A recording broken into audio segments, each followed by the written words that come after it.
Well, um, Saturday was a big win for us. There's no question about it in a lot of ways, and it was a needed win. Got to celebrate a little bit when we got home, and then it was on to the next one. And that's the positive, negative about this schedule and the way it is at the end of the year with these first-time preps. Um, it's a lot more difficult. The most important thing about Saturday is it still keeps us in the hunt. And right now that's been my goal since the day I got here. Is after we won our first Big Ten championship, I said if we could have 2-3 weeks left to go in the season and you're in the hunt, that's what you got to be. And then from there on, it's who knows. As far as Purdue goes, they have been as consistent as anybody the last 4 years, and they have remained that way this year. I think he's done an incredible job with the Wren kid. He's averaging almost 25 points a game in the last 5 games. And really, they had a lot of those guards. You win with guards, and Lawyer and, of course, Smith have been 2 anchors for them the entire time. Wren is playing at an elite level. He's shooting better than 60%. As I said, he's averaging almost 20, but 25 in the last 5 games. And Lawyer and Smith have been dynamite. Smith is the head of the snake. There is no question about that. He's the best. He's probably up for player of the year. I mean, he's that good as far as running their team, getting things done.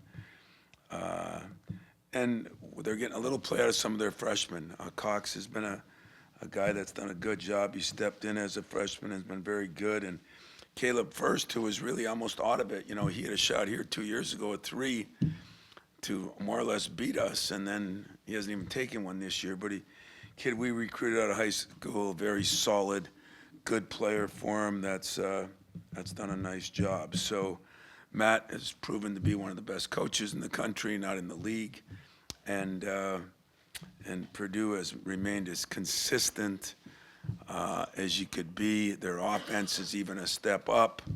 Defensively, maybe a hair down from what you're normally seeing, but offensively, they're in the top 10% in every category. So, questions I'll take. Tom, you talk about the significance of when you play teams. What does that I guess how does that fit into this matchup where they're coming off back-to-back losses and just scuffling a little bit more than you usually see out of them? I think what now really is more concerning for all of us is when we play them as far as days rest and not. They haven't had much either. But knowing Purdue, if you get them after 2 losses, it's better for Purdue than it is for Michigan State. Usually when you lose a couple games or a game at some of these programs, including ours, I think you players know that it's going to get turned up in practice. It's going to get turned up in the game. And so we'll get Purdue's best shot. I mean, they've been a very good team. They've won here some. And the 2 losses aren't going to affect them in a negative way, as dumb as that sounds. You'd hope it does. But I think it's going to affect them in a positive way, that they'll even be more focused and come in more aggressive. Wonder about the challenge, not just of the short prep for Purdue, but the full week when you got back-to-back short preps. Is this week maybe the biggest challenge of the year for this team?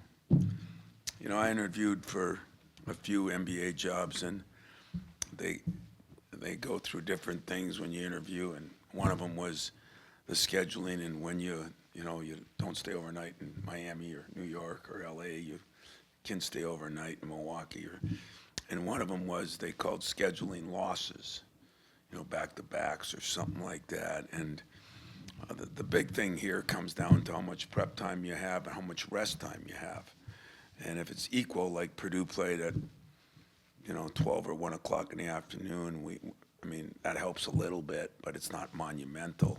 But when you have 5-day prep compared to 2 or 3-day prep, those are challenges, and I'm sure everybody's gone through them. and we got to go through it at the end of the year. You know, I told you early in the year that our schedule was backloaded. I thought most of you that don't do your research probably thought I was on dial-a-clue, but now that you see it, it's not only who you play, it's sometimes when you play and when they don't play.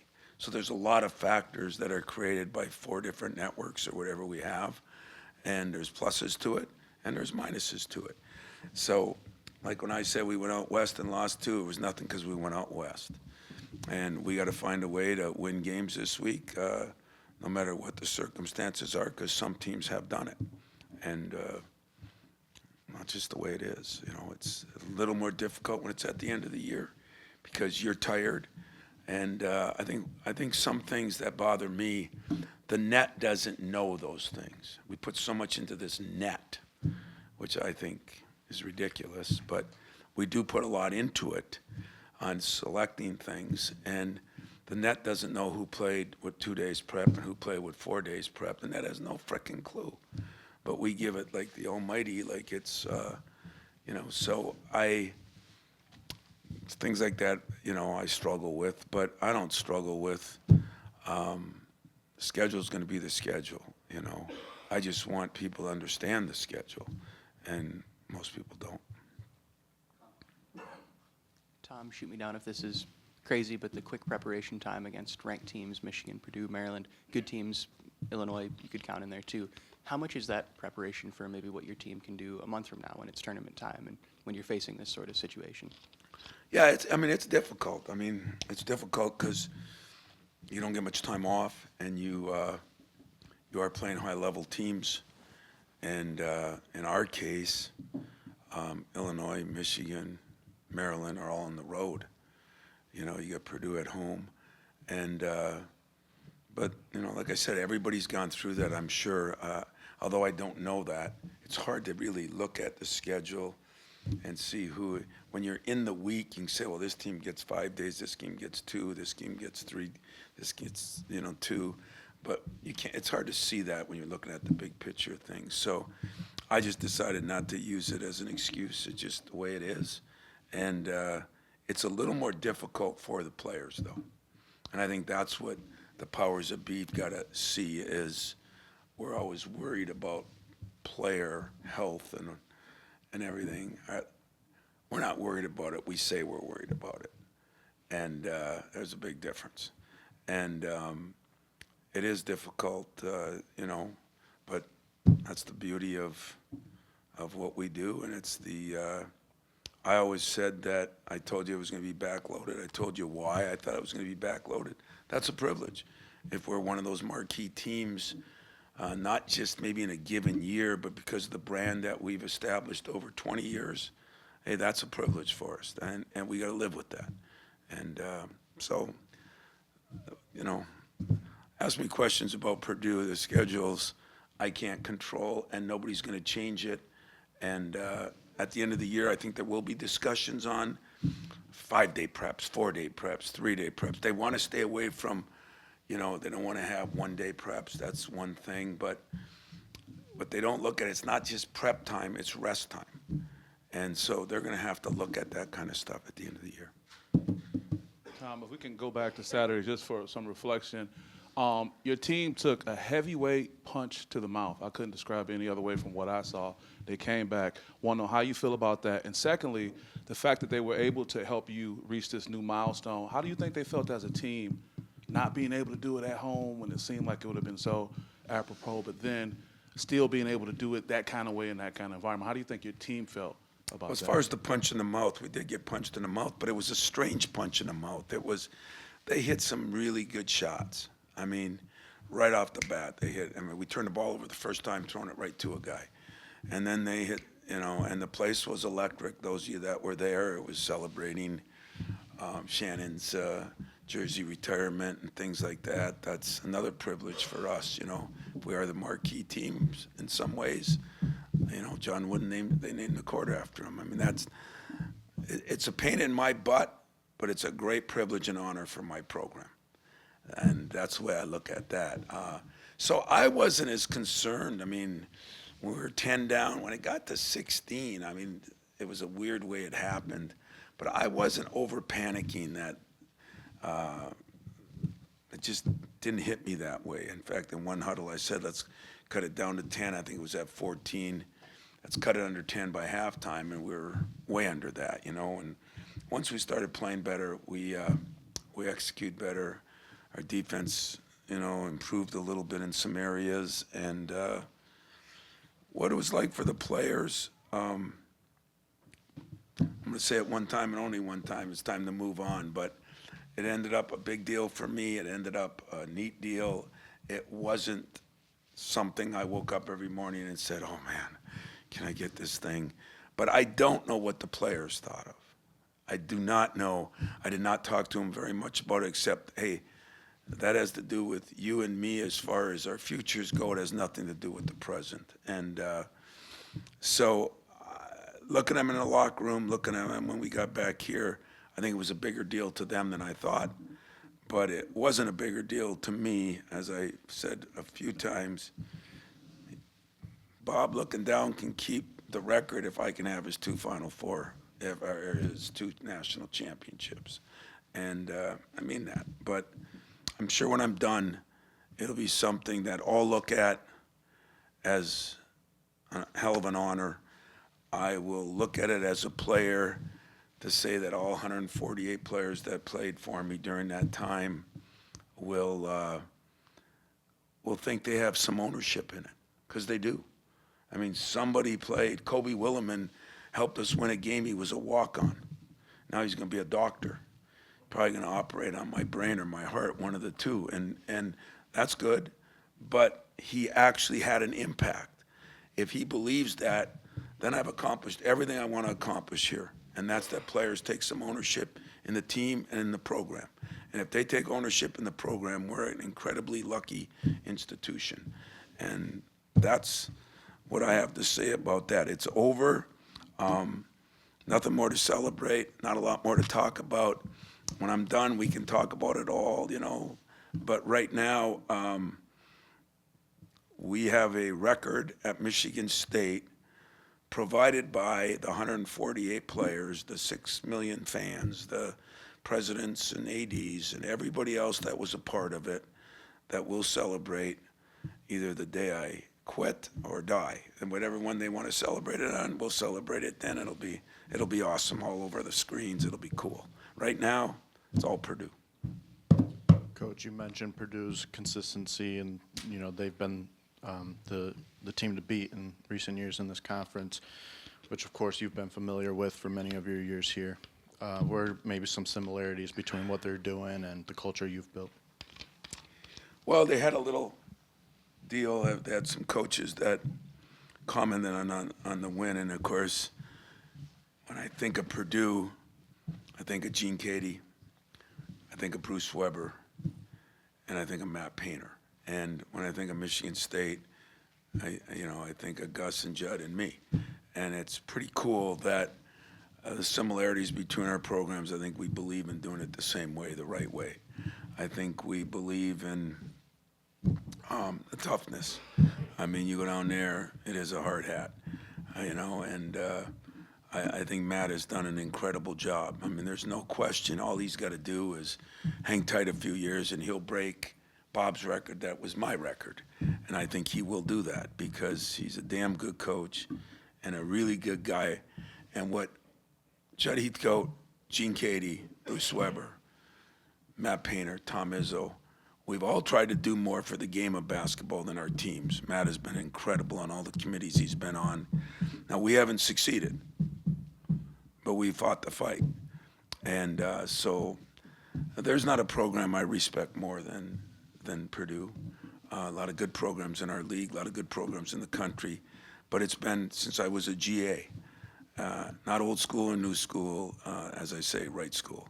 They've done it the right way. They do it the right way. I have nothing but great things to say, and I'll be happy as hell when the game's over because I don't like respecting people that much that I have to play against, but I do. And it's been earned, and it's been earned throughout the eras. And when Gene Cady called and congratulated, I mean, that that to me means more than anything because he's the godfather that's left standing. That been in the league a long time. Judd and Bob are gone, and Gene is. I really don't think God wants to deal with Gene yet. To be very honest with you. Jaden didn't had a quiet first half, scoreless, but how important was that stretch there? I think he scored 8 straight on his own, hit a couple of free throws, jumper, a couple of layups for your senior captain to hang in there and keep you guys in the game.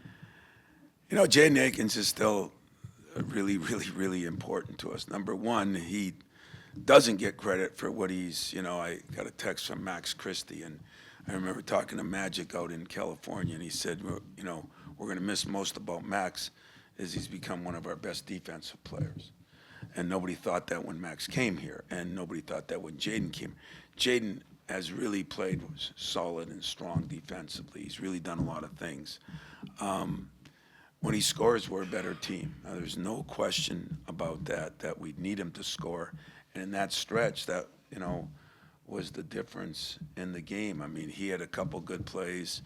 Richardson had a couple good plays. And, of course, Kohler was solid as a rock, and those matter. But Jaden's a guy that, we need Jaden Akins to be the Jaden Akins I think he could be, which would be, scoring 15, 14, 16 points. His defense has definitely significantly improved. It was better last year, but it's very good this year, and we'll go from there. Tom, something we've heard in the locker room consistently all year is your players saying, we haven't done anything or we haven't won anything here like this group. So now that you're in a conference title race a couple weeks to go, how equipped do you think this team is to be in this position where there are things up for grabs still and there's pressure and big games coming up? Just how equipped are they to handle being in a race like this at the end of the season, you think? What are those things you want to see? Well, I think they're equipped to handle it. I think we've got our work cut out because, I don't know, I think we got the toughest schedule left. If you looked at ranked teams and where we play and prep day. If you look at all the things, I don't know. I'm not a Vegas guy, but I would think that we have the toughest odds. And we, the Judd rule, you got to win your home games and you got to find a way to split on the road. Well, when you lose a home game, you got to pick up an extra game on the road. Maybe we did. Maybe Illinois was that extra game. I don't know, but I think they know that we did not play our best ball in 2 of the games. I thought UCLA we played pretty damn good other than the turnovers, but they know that we didn't play as well at USC, and they know we did not do as good a job, nor did I, against Indiana. So I don't think there's pressure. It's not like we came from nowhere. I mean, we did win 13 in a row. We did. We've beaten some good people. We've won on the road. And maybe the best thing is, in our 3 losses, I mean, they were by 6-3-2 or something, like nobody's blown us out. I mean, you say, well, big deal. Well, look at everybody else. We've been pretty steady and solid. A lot of it in a good way, defensively, rebounding, free throw shooting, getting to the line, even field goal shooting, a couple in a bad way, 3-point shooting, turnovers. So we have to correct the ones we got to correct, and we've got to continue to build on the ones that we've been good at. And I think they're ready to handle that, whether they're ready to handle the teams and the onslaught we got coming up. And strength in numbers is great. We've had a few setbacks and injuries and illnesses, but strength in numbers works. But schedule makes it even more compact. When do you take a day off? When do you, prep time is one thing.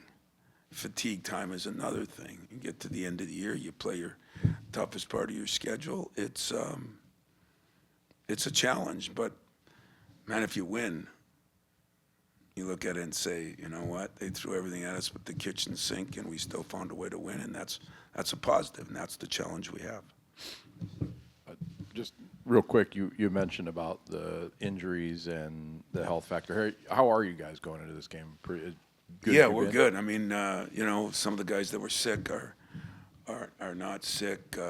Jackson had a little ankle thing, and he's good. I mean, hey, we're healthy as far as any injuries or that. I think Shimon has worn down a little bit. I think sometimes I think Jace is getting stronger as a freshman again, and which happens. You go through that little part, but he's done a great job. And Jeremy is continuing to get, better and better. I mean, he's getting. I watch him in practice now. He's back dunking the ball a little bit more, which big deal, but it's only a big deal because of all he's been through. So we're good.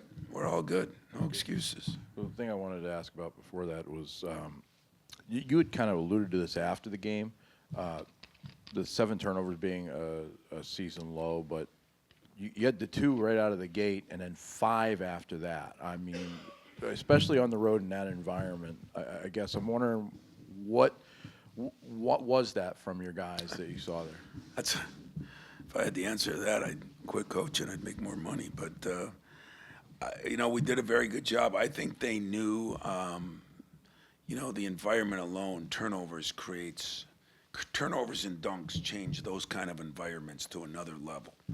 And we did a very good job taking care of the ball for the most part. In fact, a couple of the turnovers even then were foolish. But we did a very good job taking care of it. We didn't try to force the issue very often. The turnovers we made, throw it to a guy who misses it, dribble it off your knee. But they weren't ones that we were trying to force things. So I give my guys credit. I thought they did a hell of a job on that. And I don't know what Illinois felt about their defensive pressure, but I think a lot of it was we took care of the ball. Hey, Tom. I know you said you didn't want to talk about the record anymore, but I wanted to ask you for your reaction to other people's reactions to the record. Specifically, your team shared a video of the players dousing you with water when you came into the locker room, and then also of all the different coaches, and the video ended with your mom congratulating you. I just wanted your reaction to those reactions, if you don't mind. I'll give them to you quick, because like I said, really important for me to move forward, but what you look for, like I don't care if players like me as much as people think. I care if they respect me. I think in the coaching profession, how they got all those coaches, I don't know, they must have paid them. But, it was a special moment. I mean, most of those guys are guys I've gone against a lot and guys that I have great respect for, and I think they respect our program. Ironically, there were 3 from Purdue. And ironically, I've made no bones about that's one of the most respected programs, I think, in the nation. But when you get a chance to accomplish something and they get your 98, 99 to be mother on there, she rivaled some of those coaches, I'll just say that. And it was great. It was great to have my players there when they showed it, because it was just a small group of people, and at the end of the day, those are the people you go to war with, and those are the people that know what you've gone through, and it really was perfect. You think of the rivalries. I mean, John Beeline and Bo Ryan. You think of the rivalries over the years, and the guys that we've played in Final Fours, like Roy and Mike and Jay Wright, and I mean, it was heartwarming. It was appreciated, and it was pretty cool. And so, sure as hell would have liked to have 6 or 5 days, to enjoy one of them, because I took the Perlis rule and stuck it where the sun doesn't shine, and tried to, we got home about 1 and tried to start working on Purdue immediately, so I couldn't have the 18 to 24-hour rule. But that video maybe was motivating for me, and a time when there's a lot of ups and downs in college sports right now, it made me feel like those guys withstood the test of time, and so far, so have I. Tom, what do you want to see from Jeremy Fears the rest of this year? Like, what's your hope for him as he gets to this stretch and as you watch him in March? And also, you see teams start to go under on him, but he doesn't seem to be preventing him. It's not getting in his head in terms of not taking the shot. What do you want him to do in those situations as well? This has been a great year for Jeremy when you think of where he came from. And I don't think any of us appreciate that there were doctors that told us he may never be the same or never play at a level. The job he's done to do that has been unbelievable, to be very blunt and honest about it. The frustration is he's nowhere, not nowhere, but he's not where he was before the injury, both with his athletic ability. He missed the 6-7 months when you couldn't shoot, you couldn't do anything. What I want him to do is run my team. What I want him to do is continuously get other people involved. What I want him to do is be the best defender he can be, because he could be a dog defender.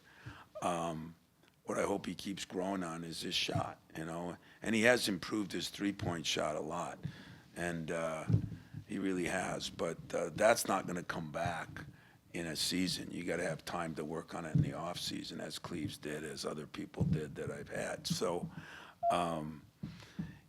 I think he does get frustrated at times, because if you're not frustrated, you can take the shot. You got to make the shot, and got to have the confidence to take it, and then you got the ability to make it.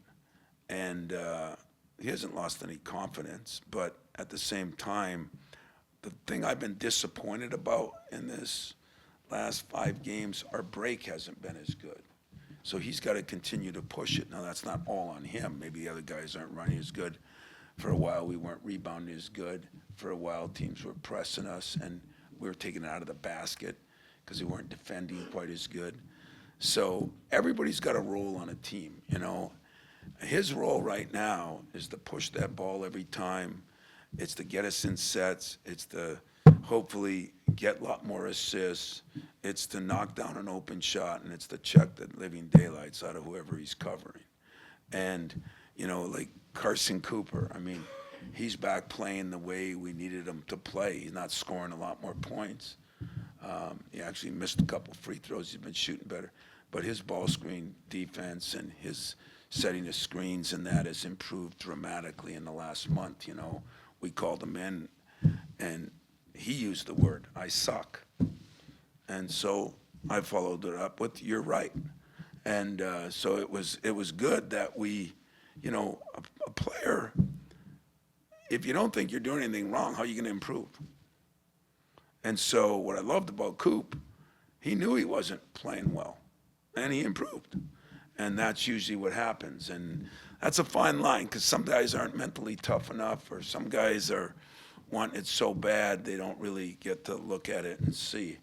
In Jeremy's case, to have 7-8 months off and come back and play at this level is incredible, But I think he's still trying to find himself in some of those areas, and shooting being one of them. But I need him to take good shots and make some shots, but I need him pushing the ball. There's so many other things he can do for us, just like Coop. There's so many other things he can do for us. And then there's guys like, Trey and Jace and Jaden that got to be able to make shots. Everybody's got a role. Everybody's got a thing they do well, and they got to do well. Tom, I wanted to revisit Jaden for a minute. I remember after you guys came back from California, I asked about him sort of being that go-to guy, that stretch he had where he scores, and he is that go-to guy and kind of gives you guys that ballast. How important is it for him to maybe feel that and get that sort of confidence? Yeah, I think Jaden puts a lot of pressure on himself. It's one of the things I love about him. It's one of the things that's hard. He, came into this senior year, and if you remember, was shooting, I don't know if it's possible to shoot a negative percentage, but he was shooting real low, remember? And guy works harder than anybody in this room, including me. He works at his game. He just struggled, I think, with the pressure of not being the guy. I think some guys struggle with the pressure of being a senior and what happens after this, if it's not clear cut, as it was for most of us in college, Some of us picked real jobs. Some of you guys just picked, jobs. I mean, let's face it. But all kidding aside, we need Jaden, and Jaden needs to play well for how hard he's worked and what he's done. And he's been more solid than you think. I just need him above solid, and I think he wants to be above that. And I have all the faith that he's going to work his way to that. Coming out of Jackson Kohler, how do you bottle it? And in addition to the points he scored, he seemed to play with a swagger. And what can that do for you moving I thought he forward? played with a toughness. I thought he went in and tried to get every rebound. I thought he, you hit a couple threes. Did I see that? I could see one or two. I couldn't see three or four. But every shot he took was a good shot. And it's nice to see him get some confidence. He was a much better shooter. Him and Booker are better shooters than their percentages say. But I'm not sure he's a 4 for 5 3-point shooter. But on that given night, he got good shots. He got good looks. He did a good job. And do I think he can get 20 points a game? I do think he can. That doesn't surprise me. He got some of them with offensive rebounds. Some of them get to the free throw line. He had 2 or 3 great post moves. So he did a lot of things. That was the most complete game I've seen him. He scored in the post. He scored in the mid-range once. He scored from the three-point line. He scored from the free throw line. That's a full day's work. And, that was it was needed. It happened. And hopefully now he'll have some confidence going in. I mean, confidence is a big thing at this time of year too, and so hopefully he'll have it. That's it. Well, thanks.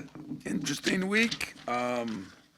Exciting week for us because we have opportunities. We have opportunities where, as they say, the ball's kind of in our court. The challenge is big, but the ball's in our court, and we're looking forward to it. Thanks.